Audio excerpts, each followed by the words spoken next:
Bonjour et bienvenue dans le Kick Parade 151. Salut Swan. Salut Erwan, bonjour à toutes et à tous. Il y a beaucoup de nouveautés, donc on va essayer de pas trop perdre de temps pour pas que cette émission fasse 1 heure. Il y a des trucs très excitants. Tout à fait. Mettez un pouce si ça vous plaît, abonnez-vous si vous ne connaissez pas l'émission, n'hésitez pas à commenter toutes ces nouveautés, ce que vous allez baquer, oui, non, pourquoi, etc., etc. Et puis nous, on va commencer par les 7 premiers du classement avant de parler des nouveautés et ensuite des 3 premiers de Kick Parade. Voilà pour la semaine. Alors, en 10e position, donc on a un nouveau jeu qui s'appelle Project L. Et c'est un jeu assez abstrait, je crois. Avec pas Oui, mal de c'est dominos. exactement ça. Voilà, en fait, il va falloir que vous accomplissiez une certaine forme de mission qui vont être représentées sur des cartes. Vous allez commencer avec 3 petits cubes qui vont représenter chacun un symbole qui sont assez proches de ce qu'on peut trouver sur le Tetris. Vous allez les assembler pour pouvoir en obtenir un nouveau, que celui-ci ensuite vous pourrez à nouveau le subdiviser pour essayer d'obtenir de nouvelles formes. Tout ça va se cristalliser sous la forme de petits jetons et puis vous allez devoir accomplir des séquences qui sont sur des cartes. Et plus vous allez réussir à en accomplir dans un même tour, plus vous allez pouvoir avoir un système de combos et marquer des points. Vraiment dans du jeu qui est là pour vous faire réfléchir, qui raconte pas quelque chose sur quelque chose de narratif, mais qui est là pour vous faire des nœuds au cerveau. Alors, il a plutôt bien démarré, Il reste déjà plus que 6 jours. 96 000 euros, 1852 contributeurs. Il n'est pas nouveau en fait. Je pense qu'il était là la semaine dernière, mais on n'en a pas parlé. En tout cas, il vient d'apparaître à la 10e place pour sa dernière semaine. 9e place, c'est One Hit Heroes, donc le combat de boss en coopératif. Ce jeu où vous n'avez qu'un seul point de vie sur vos personnages, ce qui doit être assez rigolo. J'imagine que ça doit accélérer le jeu, du coup ça doit rendre le gameplay plus nerveux. On en a parlé déjà la semaine dernière. Il en est à 131 000 euros, 2200 contributeurs. Il est encore là 20 jours, mais est-ce qu'il va pas être poussé dehors ? C'est quand même un beau succès. La proposition est assez intéressante parce qu'on revient sur, on va dire, la notion de coopératif au sens pur, c'est-à-dire que c'est aussi protéger l'autre, puisque au-delà d'avoir ce seul point de vie, plus vous allez infliger des dégâts à un boss sur un même tour, plus en fait celui-ci va devenir hargneux et risque de riposter de plus en plus fort. Donc il y a quelque chose aussi de la gestion de la tempérance et de la protection, et que des fois ça vaut peut-être plus le coup de s'armer pour éviter de subir les courroux du boss, puisque encore une fois le moindre coup vous met par terre, et essayer de s'entraider de cette façon-là. Donc on joue vraiment sur les deux tableaux. C'est une proposition que moi je trouve assez chouette. Il y en a pas mal de jeux coop d'ailleurs cette semaine, si vous aimez ça, restez à l'écoute. 8e position, c'est le jeu français Mini Rogue Season 2, 155 000 euros, 2439 contributeurs. Ce sont les tout derniers jours, ça finit en début de semaine prochaine. Donc très beau parcours pour ce jeu à la direction artistique, ma foi, très originale, qui s'apparente un peu à un dungeon crawler, on va dire, simplifié. Mais à l'ancienne. On imagine qu'il va y avoir une saison 3. Fort probablement. Après, c'est toujours assez intéressant de se dire, voilà, il faut bien prendre son temps. On a vu que c'était un jeu qui revenait assez régulièrement dans les tops, notamment de jeux solo. Voilà, ça se concrétise. Après, il faut quand même souligner que par rapport à l'ancienne campagne de Mini Rogue qui avait été un vrai carton, il y avait presque eu 5000 contributeurs à la fin de la campagne. Bon, là, on en a quand même moitié moins. Sur cette extension-là. Après, moi qui ai pu tester le jeu, voilà, je vous le dis, ça n'engage que moi, mais je l'ai trouvé fort sympathique. Et ce qui avait fini par me lasser, c'est au bout d'un moment ce sentiment de refaire les mêmes salles en boucle. Là, la proposition, elle est là pour pallier à ce problème-là, un petit peu accentuer le côté campagne, pouvoir amener plus de joueurs autour de la table. Pour moi, c'est une extension qui remplit ce qu'on peut avoir comme attente pour une première extension. Maintenant, si jamais il y a une 3e saison, moi j'espère qu'elle s'orientera beaucoup plus sur des variations en termes de gameplay, peut-être un peu plus on va dire de nouveautés de ce côté-là, mais je pense que celle-ci, elle était essentielle pour que le jeu ne quitte pas les tables. Ça me rappelle un petit peu la collection Escape de Dark Tower, Escape Dark Sector. C'est vrai, un peu moins glauque quand même. Ouais. 7e position, c'est Mindbug Battlefruit, donc la nouvelle extension de Mindbug, pour laquelle vous allez rajouter des créatures à base de fruits. Voilà, donc y a-t-il un message diététique derrière ? Je ne sais pas. En tout cas, les graphismes sont hyper rigolos, les créatures sont vraiment très réussies, je trouve, sur les cartes. Donc Mindbug, c'est la création de Richard Garfield, créateur de Magic. Donc on est, je sais plus, troisième, c'est sa troisième extension là? Possible, deuxième, troisième. Oui, le troisième, il me Ouais. semble. Donc il en est à 288 000 euros.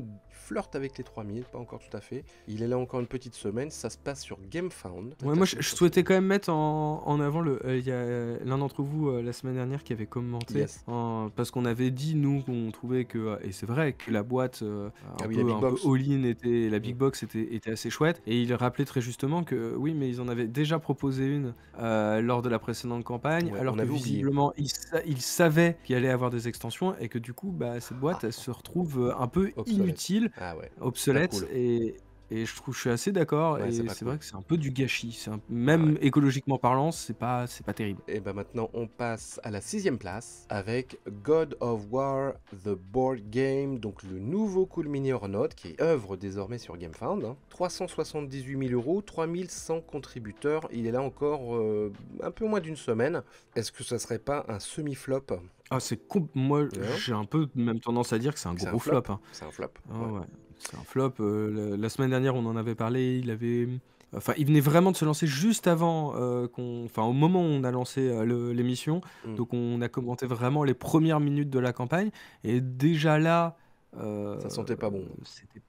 c'était pas terrible. Et c'est vrai quelqu'un disait très justement parmi vous la semaine dernière dans les commentaires que il faut quand même prendre en compte le nombre de personnes qui s'étaient notées Ouais. intéressées par le projet et versus le nombre de backers réels.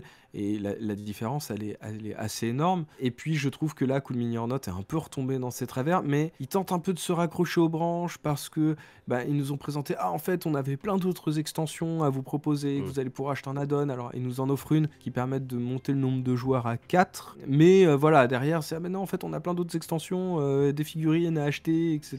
Et Bon, oui. le problème, c'est qu'on sent que c'est Trop très tard. orienté sur... déjà, c'est trop tard. 2, c'est trop orienté sur God of War 4, donc God of War Reboot, voilà, et pas sur la suite qui a inclus beaucoup plus les combats contre les dieux. Là, on se retrouve vraiment sur les créatures un petit peu de base, et c'est un peu dommage parce que même si effectivement le jeu prenait son temps, c'est vrai que quitte à incarner Kratos et son fils, l'objectif c'est quand même derrière d'aller se friter contre des dieux nordiques. Et là, T'imagines à finalement, taille la des figurines? proposition, elle est pas. Ouais, mais ils sont à échelle un peu plus humaine quand même dans celui-ci. C'est pas God of War 1 à 3. Ah oui, d'accord. Parce que moi j'ai souvenir de God of War où les trucs qui faisaient 40 mètres de haut, c'était Attack of the Titan. Voilà, non, là c'est un peu plus. D'accord. Ils sont sur une échelle un peu plus humaine. Voilà, je trouve que ça manque finalement ce côté un peu démesuré de gros combats. Oui, ils ont été Là, on petits est bras, tu beaucoup. veux dire. Ouais, un petit Hein? peu, exactement. Ouais. Et Ils même sont au restés dans le niveau. classique, et trop. Alors peut-être qu'ils n'ont pas voulu prendre de risques, mais l'absence de risque ne paie pas. Pas assez en tout cas. Et comme tu disais, effectivement, ils ont rajouté une boîte pour jouer à 4, qui était évidemment prévu d'avance. Tout est prévu d'avance chez Cool Mini or Not. Mais à mon avis, oui, il devait y avoir plein d'autres extensions là qui vont un peu tomber à l'eau du coup. Ça marche pas trop quoi. Bon, le jeu est financé, hein. Pas non plus. Le jeu est largement financé. Mais pour une franchise comme ça, pour un éditeur comme ça, ça reste on va dire dans le bas de la fourchette. C'est dommage parce qu'ils avaient une licence, ils ont en plus décidé de vraiment axer ce jeu-là sur l'aspect coopératif entraide. Moi, Ouais. je trouvais même que laisser le jeu à un ou deux joueurs, voire même vraiment l'accentuer deux Ça, joueurs, c'était original. c'était la grosse originalité du titre. Venir rajouter un troisième, un quatrième joueur, Ouais. on retombe dans un jeu un du peu classique, Mm. avec des scénarios. Ouais. Bon, les figurines sont toujours jolies, comme Elles chez sont très belles, oui, ça, y a pas de problème. Cool Mini or Not, mais on sent que ça y est, il commence un petit peu à lasser entre les campagnes de précommande de Zombicide ou de Marvels machin, et là God of War. Ouais, je pense qu'il va falloir qu'ils apportent un peu de renouveau, un peu de vent frais dans leurs propositions, parce que je pense que sinon on va se retrouver avec des campagnes comme ça extrêmement ambitieuses, mais qui seront pas, on va dire, vraiment rempli à 100% parce qu'avec un nombre de backers beaucoup trop limité. Allez, on passe à la place suivante. On en est à la 5e. Et c'est Bloom Chasers. Alors, Bloom Chasers, c'est plutôt un petit jeu en fait. C'est le jeu avec l'arbre en 3D sur lequel vous allez faire pousser des fleurs, comme c'est mignon. Et ce jeu, ça a été un carton surprise. 171 000 euros. Quasiment 4000 contributeurs, et il est encore quasiment 2 semaines. Conclusion, le petit arbre en 3D a battu God of War. ce qui est quand même assez impressionnant. Un Bah, peu de légèreté, d'amour dans ce monde de brut. c'est ça, Voilà. ouais, bah oui ou non, parce que c'est très compétitif, hein. C'est-à-dire que tu fais Oui, mais il y a pousser tes des propres arbres. fleurs sur l'arbre, hein, puis t'essayes de gêner le voisin le plus possible, hein. C'est pas un jeu peace and love, hein, en fait, contrairement à ce qu'on pourrait croire. C'est vrai. Mais le matériel est original, évidemment, l'arbre en 3D avec les petites fleurs en plastique que tu mets dessus, ça fait un peu Playmobil, tu vois. Donc je suis sûr que ça Hmm. fait aussi une grande partie du succès du jeu. Et donc voilà, donc c'est malin, quoi. C'est malin, c'est malin. Quatrième place, eh bien c'est une nouveauté et je crois que ça fait partie de tes jeux préférés, Swan, hein. Ah Quatrième bah ouais, place. là, moi, c'était Pledgé instant. Il y a aucun débat. Bon, alors c'est Steve C'est... Jackson Game, qui est un très très très vieil éditeur américain, hein. C'est un éditeur qui a plus de... Oh là là, il a 40 ans. Mm. 40 ans, ça a été créé au milieu des années 70, Steve Jackson. Donc c'est l'éditeur de Car Wars que moi j'adore, voilà. Mais c'est surtout ce qui a fait son gros succès, c'est le jeu Munchkin. Et depuis, ils font du Munchkin à toutes les sauces. Et bah voilà, encore une fois, Munchkin Big Box est arrivé et c'est toujours un carton. Et ils flirtent avec les 5000 contributeurs, ils ont dépassé les 700 000 $. Genre je dis dollars parce que c'est sur BackerKit. C'est pas souvent qu'on a BackerKit dans les 10 premiers. Munchkin est toujours là. Quand est-ce que ça a été inventé, Munchkin? Au début des années 80, un truc comme ça, hein. Je pense, hein. C'est vraiment vieux, quoi. Bah, c'est toujours là. Et toi, tu détestes Munchkin. Tu Ah, je détestes pense ça. que ouais. Ouais. Ah ouais, je Ah ouais. déteste tout. Je déteste le jeu, je déteste l'ambiance que ça met autour de la table, je déteste les dessins, vraiment. Après, ce qui est intéressant dans cette campagne-là, c'est comme tu le dis, c'est un jeu qui a une longévité qui est assez énorme. Donc, qui dit longévité énorme, dit beaucoup d'extensions, dit aussi des petites cartes promo qui ont été distribuées par-ci, par-là, dans certains événements particuliers qui aujourd'hui sont introuvables ou se vendent à des bah, prix c'est d'or. sûr. L'objectif de cette Big Box, c'est un peu de reprendre la main un petit peu sur le marché, proposer d'une part enfin un rangement qui vous évite d'avoir 50 boîtes chez vous qui prennent la poussière. Là, vous rangez tout dans un truc avec toutes les variations, toutes les extensions. Tout est prévu pour que ce soit plutôt accessible selon si vous voulez jouer à un jeu simple ou avec de multiples variantes. Et aussi, et là c'est par le biais des stretch goals en fait, de redébloquer toutes ces cartes promo qui sont un petit peu introuvables aujourd'hui. Après voilà, si vous êtes fan, moi je trouve que c'est c'est ce qu'on attend d'une campagne de Big Box. Voilà, moi j'ai pas de... Voilà, j'ai beau détester le jeu, j'imagine que s'il y en a parmi vous La proposition est quand qui même sont fans, intéressante bon pour ceux déjà qui aiment. Ouais. c'est ça, je vous juge très fort, mais vous avez le droit d'acheter cette Big Box. Voilà. Merci Swan de nous autoriser à acheter la Big Box. Ok, avant de passer aux 3 premiers, on va s'intéresser aux nouveautés qui sont assez nombreuses. Là, on a fait du tri, hein. On n'a pas tout pris, c'était pas possible. Donc, on commence avec Kickstarter et avec un jeu qui s'appelle Biohazard. Donc, Biohazard, c'est un peu pandémique, mais version compétitive. C'est-à-dire qu'au lieu que l'humanité s'unisse pour combattre un virus mortel, là c'est chacun pour sa gueule et on met des murs autour des pays pour se protéger des autres. Voilà. Je sais pas si ça envoie un super beau message, mais en tout cas ça peut être rigolo. Donc voilà, le principe c'est vous avez des cartes au début que vous piochez qui correspondent à des territoires sur la carte du monde.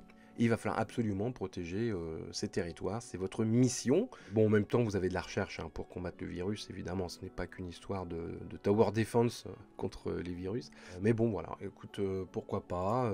Le jeu, il démarre timidement. Le mec qui a fait ça avait déjà fait une version de ce jeu, j'ai vu ça il y a quelques années avant, mais qui n'est pas trop trouvable, donc je pense que c'est une espèce de pseudo-reboot en fait. Mais bon, c'est vrai que le plateau, ça fait quand même pas mal penser à Pandémie, je trouve. On continue avec Kickstarter. Ah là, on va aborder quelque chose de, je trouve, très intéressant, qui s'appelle Corps of Discovery.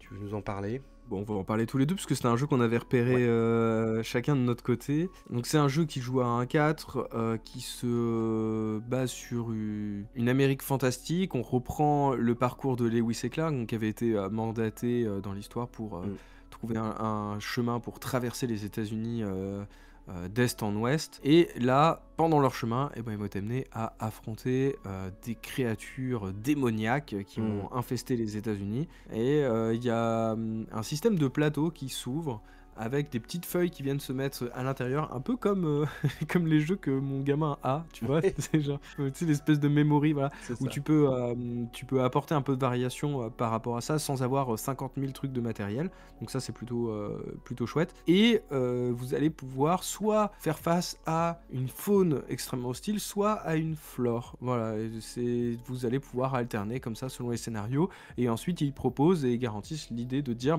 que de nouveaux scénarios continueront à se créer par la suite et vous avez juste à imprimer un C'est PDF, ça. l'inclure dans votre matos Et et ça puis fait une nouvelle envoie tout grille. ce mode. Alors c'est un jeu de déduction, c'est un jeu d'exploration et c'est assez original. C'est-à-dire qu'ils ont pas choisi l'option jeu narratif avec tu vois le cahier à spirale où tu mets tes figurines sur machin. Non, c'est vraiment une grille où vous allez soulever des caches et sous ces caches il va y avoir des ressources, de l'eau, du bois, de la pierre, où il peut y avoir des cartes événements, où il peut y avoir une rencontre avec des Indiens par exemple. Et la grille qui est en dessous change à chaque fois. Mais par contre, vous avez des schémas, c'est-à-dire que vous savez à l'avance que, par exemple, il y a toujours une ressource bois à côté d'une ressource eau. Donc si vous découvrez une eau, vous avez une possibilité, voilà. Donc c'est soit vous avez, soit c'est à côté mais de manière diagonale, soit orthogonale. Donc c'est tout un jeu de déduction, mais en même temps, je trouve que c'est hyper logique avec l'exploration. C'est-à-dire que tu vois, tu spots à un endroit, tu essayes de dire, ah bah tiens là, il doit y avoir une rivière pas loin. Je trouve que c'est vachement cohérent. Je trouve ça assez original parce que c'est un mélange en fait de jeux d'exploration et de jeux de déduction. Vous avez évidemment des ressources, hein, vous avez quand même des plateaux joueurs, donc c'est pour ça que je trouve que c'est un hybride. Et vous avez vous avez des strums à combattre. Donc, par exemple là dans le niveau 1 c'est des minotaures. Mais vous avez aussi de la flore, hein, qui peut être invasive. Et vous avez tout un tas de petites extensions comme ça qui rajoutent des grilles et des cartes. Et je trouve que c'est vachement original et ça a l'air vachement bien. Vous pouvez l'essayer sur Tabletop Simulator, ce jeu. Je pense que c'est plutôt jouable sur Tabletop Simulator et je pense que c'est un très bon candidat pour du solo. Alors, évidemment, je n'en mets pas ma main à couper parce qu'il faudrait essayer. J'ai pas eu le temps, je voulais l'essayer sur Tabletop Simulator, je n'ai pas eu le temps cette semaine, mais je l'ai quand même pris sur Tabletop Simulator parce que je serais assez curieux d'essayer ce jeu. Il n'y a pas À noter encore... aussi Ouais, vas-y. que ça s'inspire d'une bande dessinée Oui. et que là on a affaire à un éditeur, c'est pas la première fois qui s'adapte, enfin bande dessinée plutôt comics, hein, mais voilà, qui l'adapte ce genre de format en jeu plateau. Il avait déjà fait Arrow County il y a pas si longtemps que ça, donc on sent que voilà, ils ont envie de se spécialiser et c'est vrai que je trouve que ça reste un univers sur lequel il y a plein de choses à explorer. Donc je trouve ça plutôt cool. Ouais, c'est cool. Et c'est l'éditeur aussi de Mind MT qui est sorti en boutique. Ils ont un partenariat avec Lucky Duck Games, ces gens, c'est ce qu'ils disent, mais on sait pas encore s'il va y avoir une VF. Je pense que Lucky Duck Games, qui vient de se faire racheter d'ailleurs par une autre boîte, il y a eu un communiqué de presse par Goliath, c'est ça, Goliath Games. C'est ça. Donc on sait pas encore s'il y a une VF pour ce Corps of Discovery. Bon, c'est pas un jeu très cher, hein, $39. Je pense que c'est parfaitement éditable en boutique. Moi, je serais très intéressé de l'essayer, ce jeu. On continue avec un autre jeu plus petit, toujours sur Kickstarter, qui s'appelle Dance of Muses. Alors c'est aussi un jeu de déduction, alors moins d'exploration, mais là c'est carrément un jeu de... Enfin déduction. Non, c'est un jeu de... Comment on appelle ça? De programmation de dés. Donc le but c'est de faire danser des muses. J'aime beaucoup d'ailleurs les dessins des muses, je les trouve très très jolis. Donc c'est un petit jeu, hein, vous avez des cartes avec un dessin de muse, avec un petit schéma dessus, qui correspond à la disposition des muses par rapport aux autres. Donc vous avez une grille avec des cartes représentant des muses et vous allez les déplacer, donc d'où la danse, parce qu'elles dansent. Donc vous allez les déplacer pour créer des schémas qui ont pour incidence de monter la valeur du dé sur lequel vous avez placé celui-ci. Donc en fait le but c'est d'avoir un maximum de 6. C'est ça qui vous fait gagner le jeu sur les dés. Donc vous allez mettre un dé sur une carte de muse et vous allez bouger les muses et selon les schémas que vous obtenez, vous allez pouvoir monter la valeur du dé. Petit à petit, vous allez obtenir vos 6. Donc c'est un jeu, l'idée est rigolote, très originale, et c'est un jeu qui est pas très cher en plus, hein. C'est un jeu qui coûte, quoi? C'est 20 balles. C'est vraiment pas cher, et il y a une VF en digital, enfin en numérique, PDF. Voilà, petit jeu Dance of Muses que je trouve plutôt original, plutôt intéressant. On va continuer avec du Tower Defense, toujours sur Kickstarter. Ça s'appelle Fire Siege, et ça tu l'avais repéré aussi. Oui, on est sur du tower defense, mais avec des composants un peu asymétriques, dans le sens où alors déjà, première originalité, on va incarner des centaures. Enfin, Oui. je sais pas ce qui s'en rapproche, mais de différentes factions qui vont devoir protéger une ville, espèce d'insecte à la Starship Troopers, Ouais, mais dans un univers médiéval fantastique.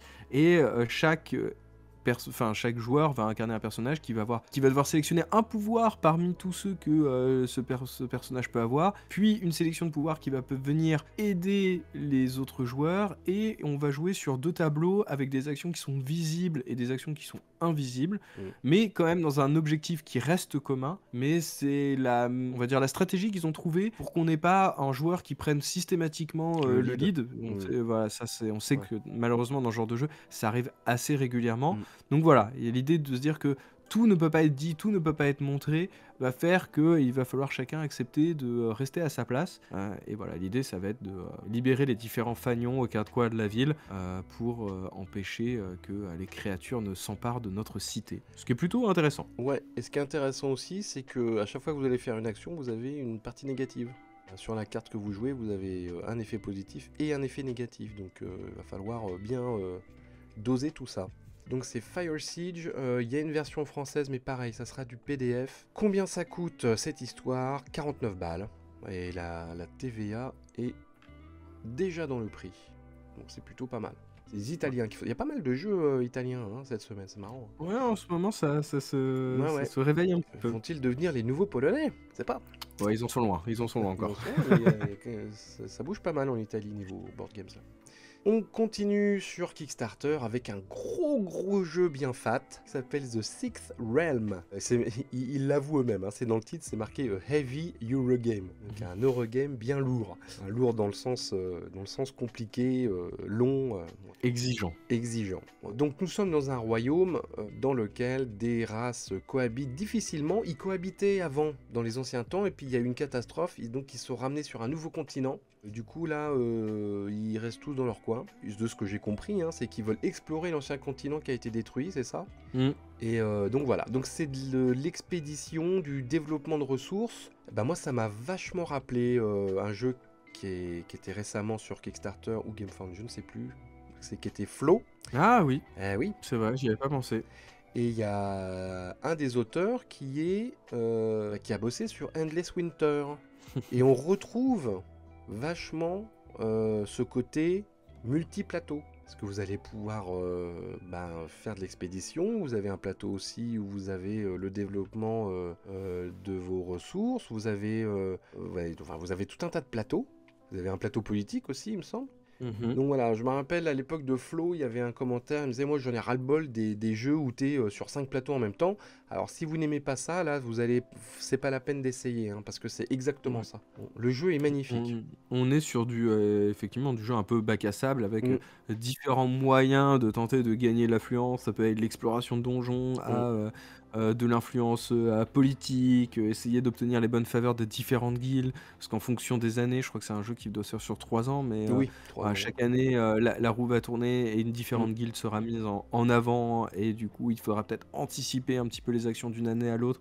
Donc oui, on est sur du jeu très lourd, à savoir que c'est aussi un jeu qui va s'inscrire dans une espèce de multivers de cet éditeur, puisque c'est l'éditeur de la baie des marchands notamment, de Tailwood, de Barwood Grove, etc. Et ce qui est assez drôle, c'est qu'il présente une petite carte en disant regardez, en fait, tout est lié, voilà, on est tous dans le même univers, et vous allez être amenés à recroiser potentiellement des personnages ou un lore qui est commun, ce qui est, moi, je trouve toujours plutôt rigolo quand un éditeur se lance dans ce genre de projet. Voir si c'est pas fait de manière un petit peu artificielle, mais bon, on est d'accord. Est rigolote. Bon, en tout cas, le jeu a une présence de table de dingue. Exactement. Il est beau. C'est du très très beau jeu, mais c'est du très très gros jeu. Il faut une grande table. Il coûte 83 € pour la Standard Edition. Pour l'édition standard, 83 €. Donc on est dans du jeu avec beaucoup de composants. C'est un prix assez classique pour ce genre de gros jeu. Il y a une VF, mais je crois que pour l'instant c'est du PDF. Oui. Pour le moment, c'est ce qui est prévu. Ok. On finit sur Kickstarter avec, alors c'est pas du tout le même genre de taille de jeu, c'est Power Vacuum. Moi je l'avais totalement zappé, c'est toi qui l'as repêché. C'est ça, c'est un jeu assez simple et rigolo qui va enchaîner à rôle caché et pli de cartes.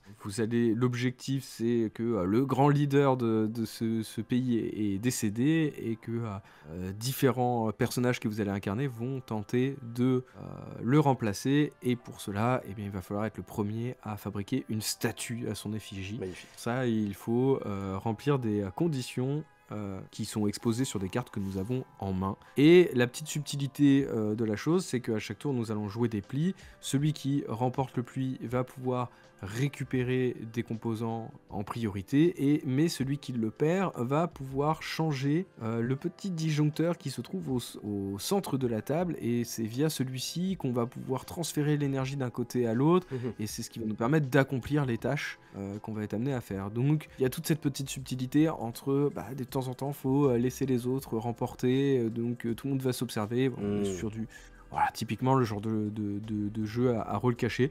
C'est sympa, le design est un peu rigolo. Ouais. C'est pas non plus du gros jeu. Voilà. 33 € et il est au pied du classement, hein, mine de rien. 1620 contributeurs. Hein. Allez, on finit le tour de notre sélection de nouveautés. On va sur GameFound. C'est le seul qui est sur GameFound.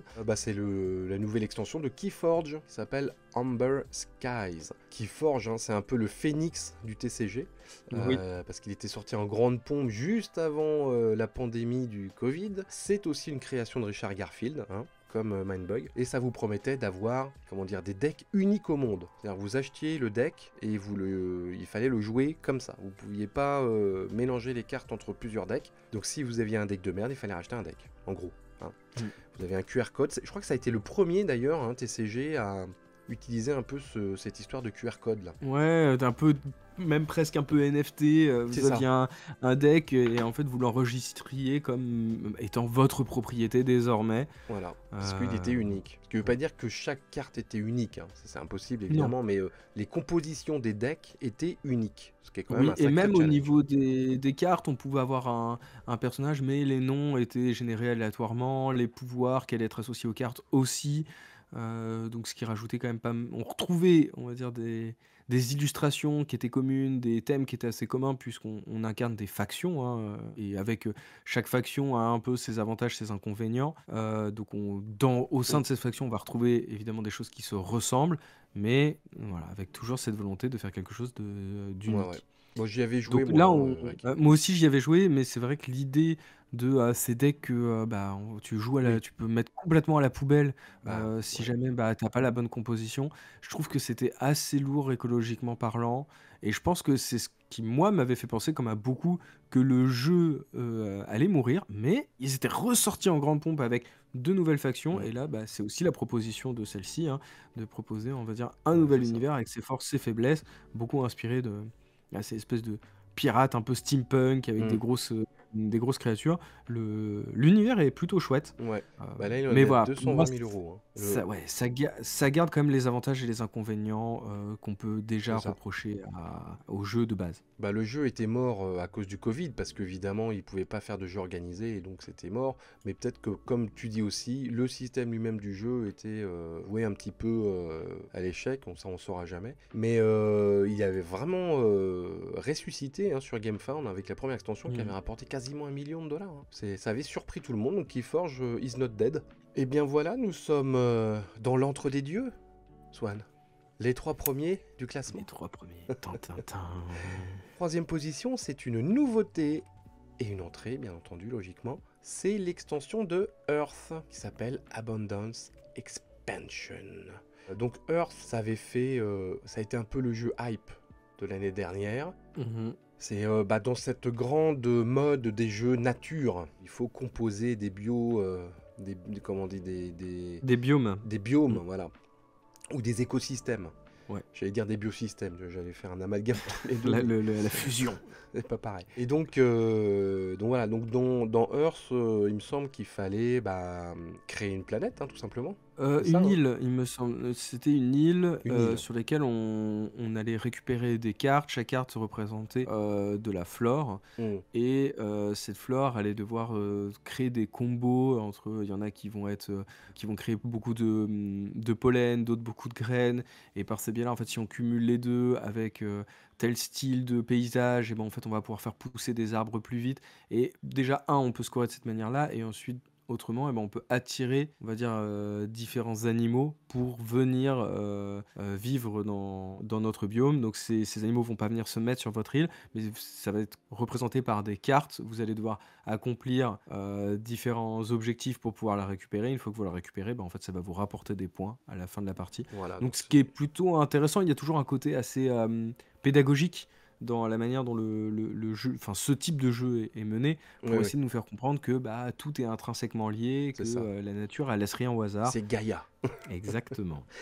Bon, donc ça a été un énorme succès, hein, en boutique, le jeu, avait déjà été je crois que c'était ouais, c'était sur Kickstarter déjà, Hearth. Gros succès sur Kickstarter, le jeu est sorti en boutique, gros succès en boutique, très bonne critique, enfin voilà, c'est un jeu, qui a très bien marché et donc là, évidemment, ils sortent une extension dans laquelle il y a des nouvelles mécaniques qui arrivent, donc ils nous promettent plus d'interaction entre les joueurs. Il y a une nouvelle mécanique, une nouvelle ressource qui sont les graines et qui fait apparaître une nouvelle mécanique qui est la germination.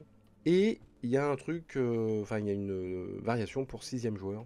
Il faut 6 autour de la table à jouer à ça, Ouais, il faut la faut mine, hein. prévoir son après-midi. Mais c'est Ouf. vrai que ce qui était un peu reproché à l'ancien jeu, même si encore une fois les critiques étaient excellentes, c'est qu'assez vite on se retrouvait chacun concentré sur Oui, notre petit on plateau, fait un peu tout dans notre voilà, coin. mais exactement. Mais Et c'est vrai que ouais, ce genre de jeu qui c'est peut un prendre débat ça. plusieurs heures, c'est un débat, Parce que mais je sais ce pas qui est pourquoi, bien. il y a des gens, faut absolument qu'ils fassent des crasses aux autres pendant un jeu.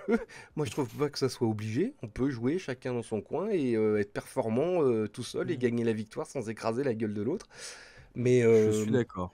Après, là, la proposition de ce que j'ai vu, c'est surtout avoir la possibilité d'utiliser les biomes des autres joueurs pour récupérer des composants pour nous. Ça se fait plus quand même, on n'est pas non plus sur l'idée d'aller détruire hmm, son adversaire, mais plus d'avoir une espèce de corrélation, comme si on créait en fait un archipel d'îles qui ouais. pouvait se répondre. Non, Donc on garde quand même un c'est côté bien. Ouais, ouais. Oui. plutôt sympa. Oui, non, mais effectivement, si tout le monde joue vraiment, vraiment que dans son coin pendant 3 heures, c'est sûr que c'est pas rigolo non plus. Et puis bon, moi à partir du moment où Tom Vassell le met en top 15 des meilleurs jeux de tous les temps, enfin moi je suis conquis, hein. Non, mais il y a le duo là. Il y a Rado et Tom Vassell. Bref. Ils vendent une petite boîte de luxe aussi avec. Il y a des Oui. composants de luxe avec. C'est une petite boîte à part. Combien ça coûte tout ça? Donc on a un 27 euros, mais c'est juste pour l'extension. Et après, on a du 75 euros pour les composants, c'est ça, hein?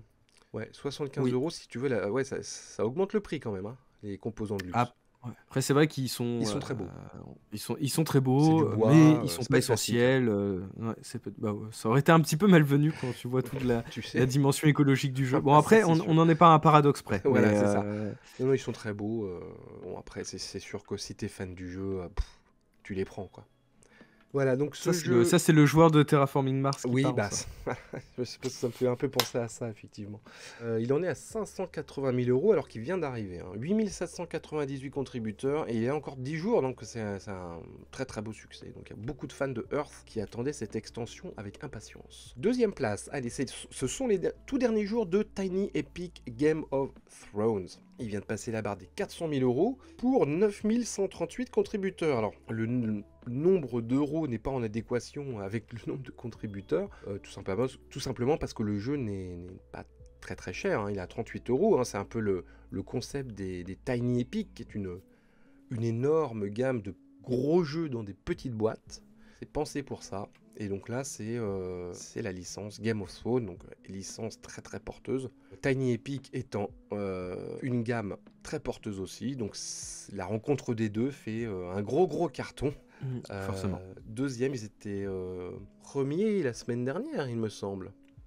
Ils étaient premiers. Ah À noter quand même que c'est confirmé hein, par Pixis, enfin nos craintes se confirment en tout cas, c'est qu'il n'y aura pas de VF pour le moment de prévu, puisque les droits Eh de oui. la licence Game of Thrones entre les États-Unis et la France ne sont pas les mêmes. Donc là, Mm. ça a été négocié pour les US, mais pas pour nous. Eh Donc oui. pour l'instant, pas de VF de prévu sur le jeu.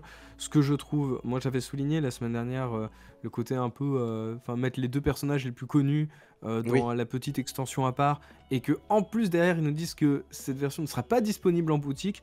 Honnêtement, j'y crois moyennement. Je vois pas comment tu peux faire. Tu dis, tiens, je vais faire un jeu Game of Thrones, mais tu sais, je mets, je vais faire, comme je disais la semaine dernière, faire un Star Wars, mais dans mon jeu, il y aura ni Dark Vador, ni Luke Skywalker. Par contre, vous allez avoir Chewbacca et ses 3 PO. Ouais. Bon, c'est un petit peu bizarre. Je sens qu'ils font vraiment tout pour pousser sur la campagne. Après, c'est une belle campagne, un jeu qui a beaucoup de propositions, de gameplay, à la fois sur le côté coopératif comme compétitif, Mm. avec du solo. Donc, bon, là-dessus, le jeu, encore une fois, est très très généreux. On sent que ça y est, les mecs, ils maîtrisent complètement tous les composants. Bon, c'est une bonne gamme, Euh, hein, Tiny Epic. voilà, Mm, c'est mm. c'est sûr. Eh bien, écoutez, premier cette semaine de Kick Parade. Bon, si vous avez suivi, vous savez ce que c'est, hein. C'est Castles of Burgundy Special Edition Reprint. 1 722 000 € pour 11 488 contributeurs et ça se finit ce week-end. C'est un raz-de-marée. Et je l'ai vu autour de moi, hein, puisque en traînant au Troll Savant, la boutique, j'ai vu des gens qui m'en ont parlé, qui étaient très fans du jeu et qui pensaient prendre quelques petits add-ons qu'ils n'avaient pas pris à la précédente campagne parce que ils avaient déjà fait une campagne avec des composants de luxe. Donc voilà, c'est pour ça qu'il y a pas mal de... Finalement, tu peux reprendre quelques éléments que tu n'avais pas pris dans l'ancienne campagne parce que tu vois, ça faisait trop cher. Donc là, tu reprends juste les 2-3 éléments que tu n'avais pas pris. Donc ils peuvent faire ça plusieurs fois en fait, hein. Ils peuvent tous Oui, les ans bah ils l'ont refaire une déjà fait campagne. plusieurs fois. Bah, c'est ça. C'est pas Tous genre, les ans, ça ils fait peuvent 20 fois relancer qu'on la le voit. campagne parce que tu auras toujours des Mm. gens qui n'ont pas pris le petit pochon ou le petit truc en Mm. 3D parce que ça dépassait le budget. Donc maintenant, l'année suivante, ils peuvent le prendre. Bah, pourquoi pas, hein, je veux dire, c'est pas déconnant, hein. Mm. C'est pas Oui, oui, déconnant. bah la preuve c'est que il y en a beaucoup d'entre vous qui nous l'ont signalé aussi en commentaire, qu'ils étaient très contents de revoir une nouvelle campagne, parce que bah, ça permet un peu aussi d'espacer Oui, voilà, c'est ça. les paiements, Les donc frais, ouais. pourquoi pas. Après, se pose la question de pourquoi le crowdfunding, c'est un autre débat, Bah, ils pourraient les mais vendre directement sur leur site, ouais.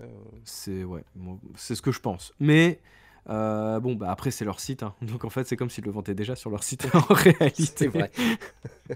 Mais bon, en tout cas, ouais, ça vous fait vraiment plaisir de retrouver ce jeu-là.